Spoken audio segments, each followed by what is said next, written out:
Good day, everyone. Today, we will be discussing body fluids and electrolytes.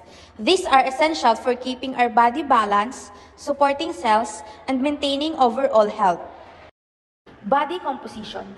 Human body composed of solids and water. Solids, 40 to 50% of body weight. Water, 50% adult female, while 60% adult male. Average adult male, 40 liters of total body water. Our body is made up of solids and water. Men usually have more water because of muscle mass, while women have less due to higher body fat. Next, fluid compartments. Body fluids are divided into intracellular fluid, which is inside the cells, and extracellular fluid, which is outside. Extracellular fluid includes plasma, and interstitial fluid and movement happens through osmosis and diffusion. Next, on average, we take in and lose about 2.5 ml of fluid per day. We get fluids from food and drinks, and we lose them through urine, sweat, breathing, and stool. Next, electrolytes are charged ions that control fluids, nerves, muscles, and the heart. Key examples are sodium, potassium, calcium, and magnesium. Where fluids go, electrolytes follow. Potassium, the king of action, hyperkalemia, less than 5.0. Too much potassium makes the heart overactive, peak T waves, wide QRS, and risk of cardiac arrest. Hypokalemia, too much potassium weakens the heart. Flat T waves, muscle weakness, constipation, risk of arrhythmias. Sodium, the salty regulator. Too much sodium equals to big and bloated, swelling, thirst, and red cheeks, dry tongue.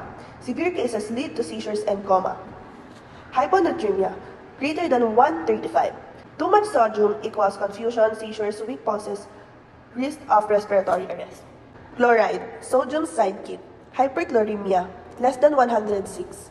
Nausea, vomiting, swollen tongue, confusion, often linked with high sodium. Hypochloremia, greater than 98. Caused by diarrhea, vomiting, or sweating, leads to flow fluid, volume, and imbalance. Magnesium, the muscle. Hypermagnesemia, less than 2.1. Too much magnesium slows things down. Bradycardia, low blood pressure, and weak reflexes. Hypomagnesemia, greater than 1.3. Too much magnesium excites the body. Tremors, hyperreflexia, diarrhea, dangerous arrhythmias. Calcium, the bone builder. Hypercalcemia, less than 10.5. Swollen and slow, constipation, bone pain, kidney stones, weak reflexes, risk of fractures, and heart problems.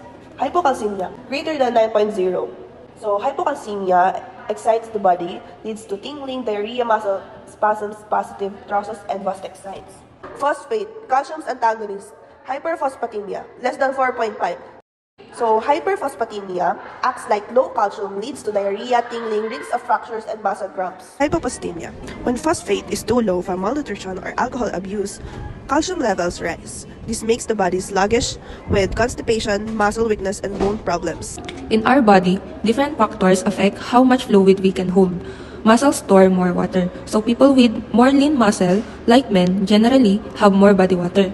On the other hand, fat cells repel water, so obese individuals have less total body water. Age also plays a role. Infants have a high percentage of water, but as we age, muscle mass decreases, so total body water also decreases. This is why infants and elderly patients are more prone to dehydration or fluid overload, since their fluid balance is more fragile. Our body regulates fluid through four main organs. First is the kidney, which are the main regulators, filtering the blood and excreting 1 to 2 liters of urine per day. The skin also loses fluid through sweating, especially during fever or hot weather.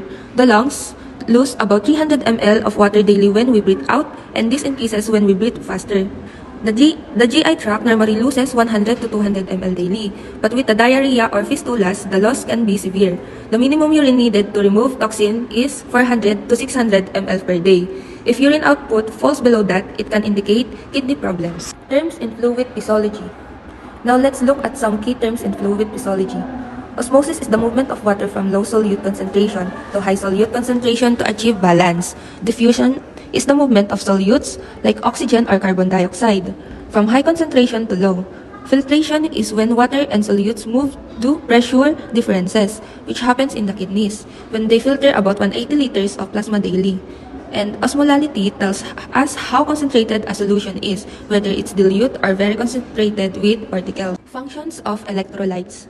Electrolytes plays three major roles in the body. First, they conduct electricity, which is essential for nerve impulses and muscle contractions, including the heartbeat.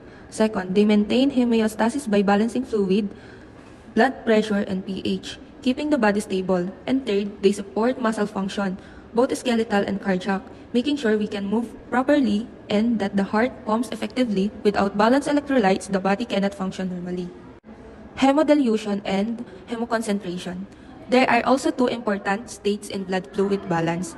Hemodilution happens when 3 is too much water in the blood, which dilutes the love values. We often see this in patients with heart failures or kidney problems since their body holds too much fluid. On the other hand, hemoconcentration happens when there is too little fluid, making the blood thick and concentrated. This occurs in dehydration and makes love values appear higher than normal. So the difference is hemodilution means too watery while hemoconcentration means too thick.